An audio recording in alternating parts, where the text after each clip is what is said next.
Boa noite a todos que nos assistem. Estamos aqui mais uma vez na sala de Mino Carta, nosso diretor de redação, aqui no fechamento de Carta Capital, nossa redação aqui em São Paulo.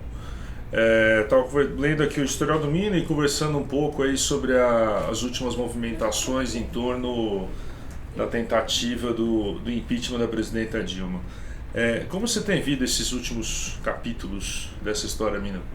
Não, é que eu, infelizmente, sou muito velho, né? Um ancião. Então eu conheço várias coisas que já aconteceram, participei de episódios,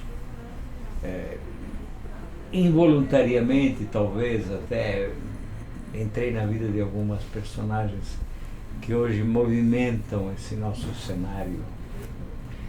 Então, por exemplo, me ocorre que nada me lembra tanto os editoriais do final de 1963 e do começo de 1964, os editoriais dos jornalões, os artigos, as colunas, os textos jornalísticos, as reportagens, quero dizer. Nada me lembra como um certo tipo de literatura midiática que enfeita os jornais hoje, os jornais, as revistas. É tudo igual, passaram-se 51 anos, quase 52, e tudo continua na mesma, né? Estranhamente na mesma. Então me ocorreram certos fatos, né, bastante típicos do país da Casa Grande. Então, por exemplo, me ocorre que estão implorando pelo impeachment de Dona Dilma figuras como o Bicudo ou como Miguel Reale Júnior. Esses valentes rapazes, falo de rapazes porque à época eram bem mais novos, participavam, até mesmo em Serra Negra, no Hotel Pavani, de reuniões da Associação dos Juristas Democráticos, plena ditadura, para imaginar o que seria do Brasil quando a ditadura encerrasse o seu diabólico ciclo. Certo. Eles se reuniam e essa Associação dos Juristas Democráticos era, na verdade, uma associação estrangeira, financiada pelo Kremlin. Eles iam nas reuniões, esses defensores da democracia. Não, isso me encanta. Outra figura que me encanta no presente momento é Fernando Henrique Cardoso. Quer dizer, tem uma fotinha aqui no editorial. Me encanta a tempo, devo dizer. Porque é realmente uma figura notável na sua capacidade de disfarçatez e hipocrisia, né? Excepcional. Ele é realmente uma figura de grande porte, no mistério, né? Especificamente. Então, ele agora virou o oráculo da política brasileira, né? O oráculo de Delfos. Muito grego, aliás, o pensamento dele é bastante grego. Fala da antiga Grécia, aquela que ditou os rumos do mundo, sim, que nos obriga até hoje a oscilar entre Platão e Aristóteles, né? Um movimento pendular. Sim. Então, ele me encanta, porque ele virou oráculo e tal. Agora, como presidente da República, né, ele foi o quê? Ele foi o comprador de votos no parlamento para conseguir a reeleição. Por exemplo, comandou as privatizações nativas, que foram a maior roubalheira e bandalheira da história do Brasil. Ele a comandou quando os rapazes da banda, o Mendonça de Barros, o André Rezende, que aliás é um sujeito que leva seus cavalos hoje, agora, quer dizer, agora, de uns anos para cá, ele leva os cavalos dele para a Portugal, para a quinta dele em Portugal, ou para o Hyde Park em Londres.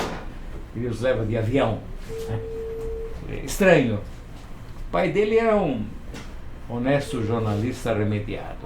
E ele virou isso, um senhor que leva cavalos para cavalgar nos parques do mundo de avião.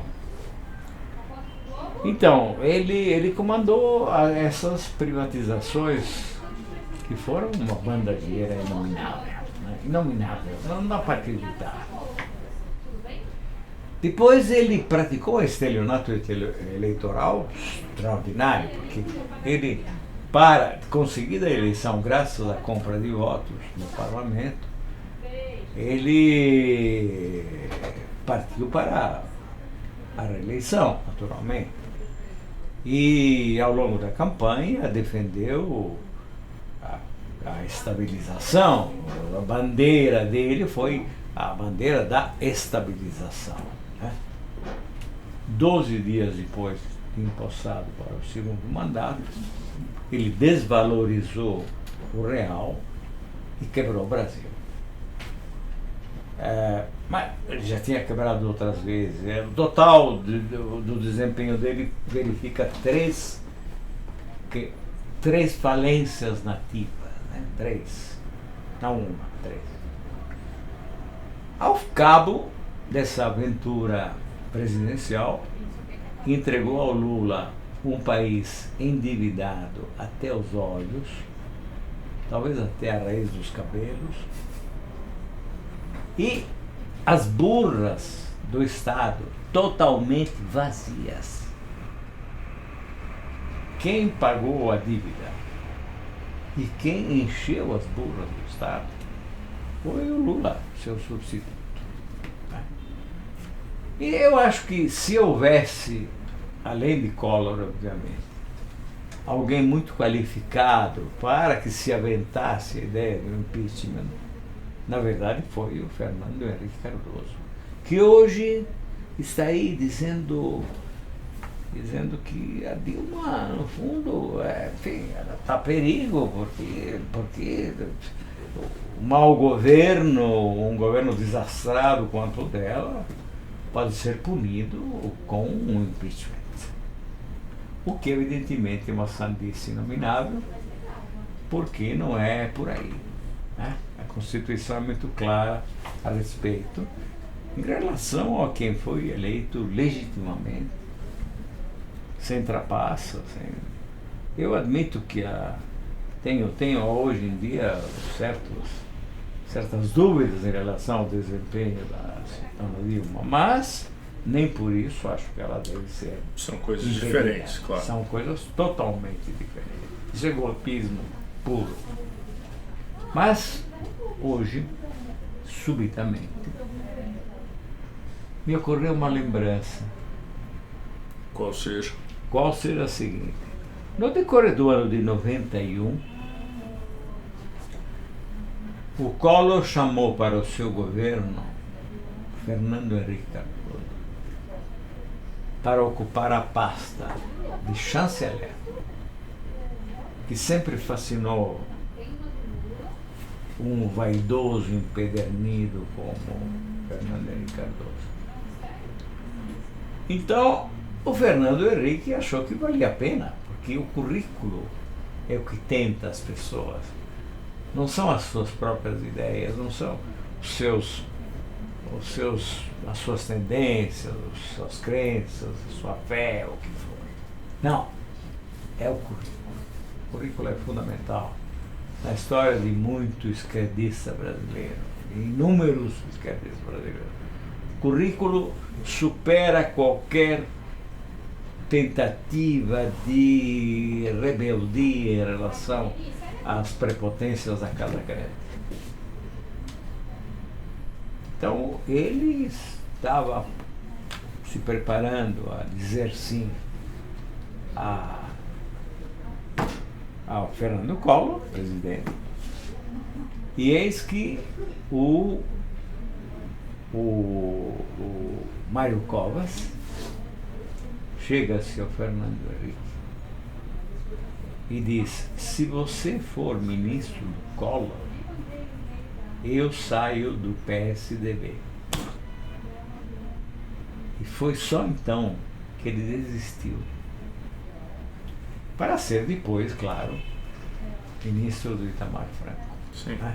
Nesse tempo, aliás, o Collor tinha convidado também o César Maia, que era do partido do Brizola.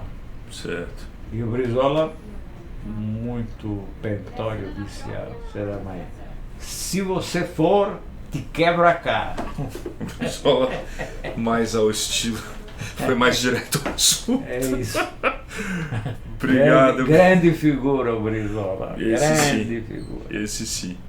Muito obrigado, Mino. Você lê um pouco mais sobre isso no editorial dessa semana. A revista começa a circular nessa sexta-feira. Boa noite, muito obrigado a todos. Muito obrigado, digo eu, sempre, pela paciência.